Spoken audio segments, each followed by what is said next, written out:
Rieccoci insieme cari telespettatori, ben ritrovati, ben ritrovato che era un po' di tempo che speravamo potesse raggiungersi, ma è sommerso letteralmente, visto il periodaccio, dagli impegni. Patrizio Bertin, Presidente di Confcommercio del Veneto. Buongiorno. Grazie Presidente. Salve. Di essere qui con noi. Allora, noi cercheremo di avere più informazioni da veicolare ai nostri telespettatori, tanti addetti ai lavori che ci hanno sollecitato effettivamente di affrontare le questioni e anche naturalmente cittadini, consumatori in generale.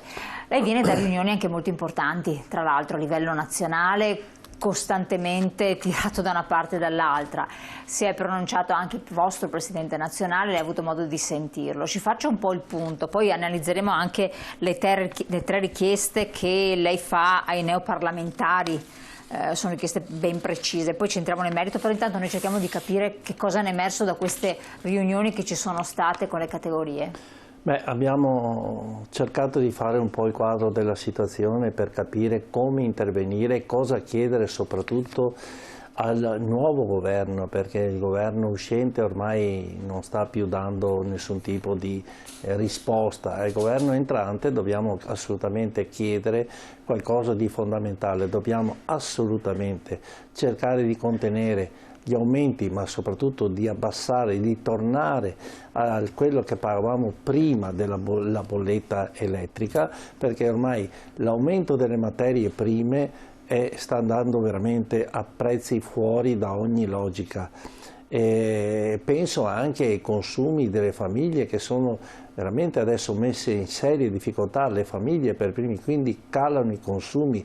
È una situazione che io l'ho definita con l'effetto domino. Qui se non si muove qualcosa e si interviene velocemente per arginare questa emorragia, rischiamo veramente come Paese. Dobbiamo intervenire subito. Noi ci facciamo sentire sia a livello regionale. Avrò fra 5 giorni ho l'incontro col Presidente Zaia, appunto perché come abbiamo letto anche sui giornali si parla di aumenti anche, l'aumento dell'addizionale IRPEF, e quindi quando si parla di aumenti, su un momento terribile come questo, dove che le famiglie fanno fatica a arrivare non più a fine mese ma a metà mese, con delle previsioni di aumento delle bollette ancora strepitoso, con le attività e le imprese che stanno pensando come poter sopravvivere a una situazione disastrosa così, io non so questo Paese che risposte si possono fare. Ecco, lei ha toccato un primo tema che è quello che volevo anche affrontare, perché siamo stati anche sollecitati da questo. Molti hanno visto l'IRPEF regionale, poi a parte che c'è anche l'IRPEF comunale, per esempio Padova, esatto. Anche a Padova, esatto. E anche lì ha lasciato un attimo basiti, ma insomma in un momento come questo in cui si chiedono di abbassare le tasse, tutto quello che va ad aggravare anche sul cuneo fiscale, invece questa non è una cosa che forse appunto è inappropriata. Voi appunto vi siete pronunciati come? Perché dicevano sui giornali, si dice che le categorie non erano così contrarie. È così o no? A parte Confcommercio, è bene farla distinguere. Che l'abbiamo dichiarato subito, perché appunto è una situazione di andare con molta prudenza, perché io capisco che anche l'addizionale non è che vada a incidere in maniera importante, però io l'ho detto e lo ripeto, anche una goccia di sangue in questo momento può essere determinante, e quindi voglio dire stiamo già su delle situazioni compromesse nelle nostre imprese, non sappiamo e non siamo capaci di fare un bilancio della nostra impresa per dire a fine mese, quando ci arriva la bolletta, noi non sappiamo di quant'è la bolletta o quanto saranno gli aumenti della bolletta, ma non sappiamo proprio giornalmente quando ti arriva una fattura di quanto è stata aumentata, e quindi le materie prime stanno veramente adesso, sono impazzite. Un litro di latte si trova a 2 euro, 2,20 euro al supermercato. Oggi la gente si dirotta in maniera diversa perché cerca di andare dove risparmia, ma questo è un gioco al massacro, perché insomma la gente prima gli abbiamo detto di comprare, anzi gli hanno detto di comprare tutto, rateizzando un po' tutto. Adesso in questa situazione gli portano via lo stipendio prima che arrivi, la vedo dura andare avanti in queste condizioni. Abbiamo visto sul giornale di oggi che 30 condomini gli hanno staccato il gas. Cioè, più che altro l'azienda di fornitura del gas dice non ce la fa più, non ce la ma fa. capisco anche questo perché l'esborso economico che devono sopportare è grande e quindi ecco il famoso effetto domino, che nessuno si salva se comincia un'escalation di questo tipo, che calano i consumi, calano per tutti. E quindi la gente non compra più, i negozi non vendono più, o se no si tira, come si diceva una volta, tira la cinghia. E questo non è un sistema da 2022, esatto, questo è un sistema dal 1970-80, quando le cose andavano anche bene perché c'era una prospettiva di crescita, però allora a quei tempi là c'era un'altra logica. Oggi non si può più fare così, pensiamo solo a mandare un figlio all'università, cosa può costare, e quindi, ma questo è tutto un po' così. Ecco perché noi diciamo assolutamente il governo deve far presto, intervenire velocemente, perché l'aumento delle bollette può essere la condizione per cui tutto cresce. Se riescono a mettere un tetto all'energia, molto probabilmente anche lì succederebbe quello che tutti ci auguriamo, i prezzi caleranno e possiamo ricominciare a vedere un po' di luce in fondo al tunnel, altrimenti il buio profondo. Ecco, infatti, allora, a livello regionale voi intervenite, farete questo tipo di richiesta. Lei si è confrontato anche con gli industriali, se non erro, da parte del sistema Confindustria. Gli industriali come la vedono? Perché sembrano più tranquilli da questo punto di vista. No, non sono assolutamente tranquilli, anzi sono preoccupatissimi, perché ricordiamoci che più importante è l'impresa, più il dramma diventa importante quando chiude, e quindi sono migliaia di operai che si rischiano di lasciare in cassa integrazione. E che tanti hanno l'export, no? Dicevamo. Sì, quelli che hanno l'export magari si salvano un po' meglio degli altri, perché lavorando all'estero tanti paesi ancora non sentono questo tipo di, diciamo, di crisi e di aumento delle bollette. Noi ce l'abbiamo in maniera molto più sensibile. Ma perché, secondo lei? Cioè, vi siete anche... Beh, è in atto una speculazione che è sotto gli occhi di tutti, e sotto gli occhi di tutti abbiamo visto quanto è cresciuto diciamo, il fatturato anche dell'ENI, tanto per fare un nome, no?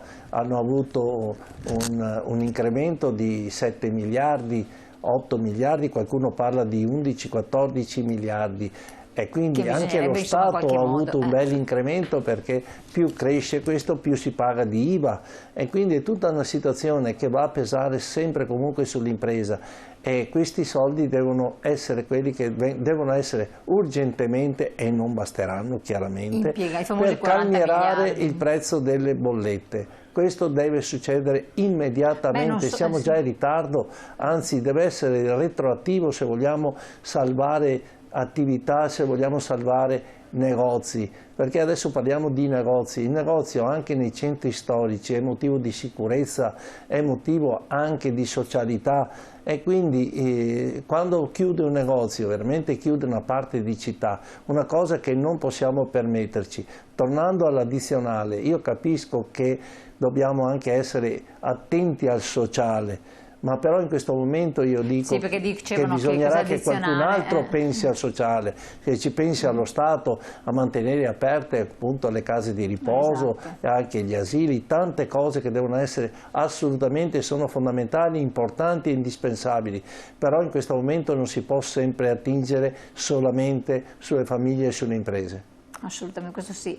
No, tra l'altro appunto perché il discorso dell'addizionale, si diceva fare questo addizionale per aiutare le case di riposo a non aumentare i prezzi, perché altrimenti gli anziani pensionati non possono neanche reggere questo tipo di rincaro. Però voi vi trovate degli appunto operatori del commercio, negozi, bar, perché poi abbiamo visto dei bar che chiudono, proprio i bar, pasticcerie, adesso si avvicinano al periodo del Natale, che non possono neanche garantire le produzioni stagionali sostanzialmente, proprio perché la materia prima, latte, burro, farina e quant'altro sono aumentati alle stelle. Aumentando il valore del prodotto il cittadino poi non lo compra, quindi resta lì.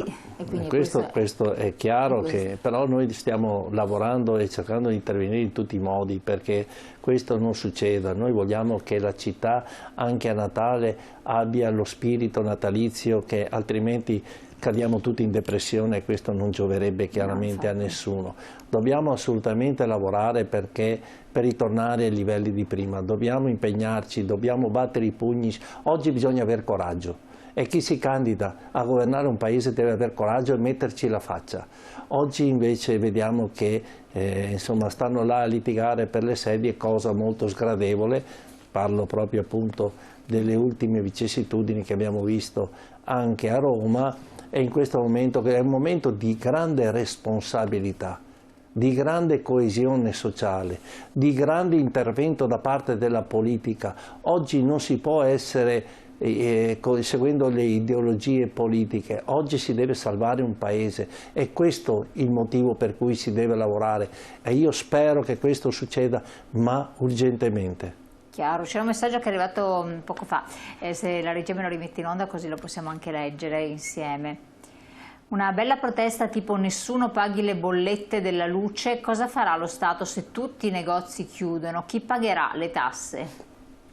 Quindi ce ne arrivano tante del genere, organizzate sì, questa è una delle proteste che abbiamo già valutato anche noi, di chiudere le attività, di chiudere e spegnere le luci, di farci sentire, perché l'importante è far capire allo Stato, che mi sembra in questo momento di non avere referenti a cui parlare, però devono capire che se chiudiamo le attività muoiono le città, muoie un sistema, muoie una cultura che abbiamo. Noi siamo un paese di piccole e medie imprese, noi abbiamo questa forza che è sempre stata la nostra forza motrice. La locomotiva d'Italia è il Veneto. Se muoiono le piccole e medie imprese, qualcuno mi deve spiegare come riusciremo a scavalcare questo momento terribile, e quindi bisogna preservarle, bisogna aiutare le famiglie, bisogna anche aiutare... perché sono cioè, gente comune, famiglie che vivono lavoratori, perché poi ci sono dipendenti. Sì, ma salvando le imprese salviamo anche i posti di lavoro, perché questo l'obiettivo principale è quello di salvare più posti di lavoro possibile, e noi dobbiamo impegnarci anche su questo. Se non facciamo questo veramente noi perdiamo il nostro know-how di imprese, e per noi sarebbe veramente una grande e grossa sconfitta. Allora, grazie Presidente, torniamo su questi temi, abbiamo la pubblicità che incombe, poi andiamo anche su altre questioni che però sono tutte correlate tra poco.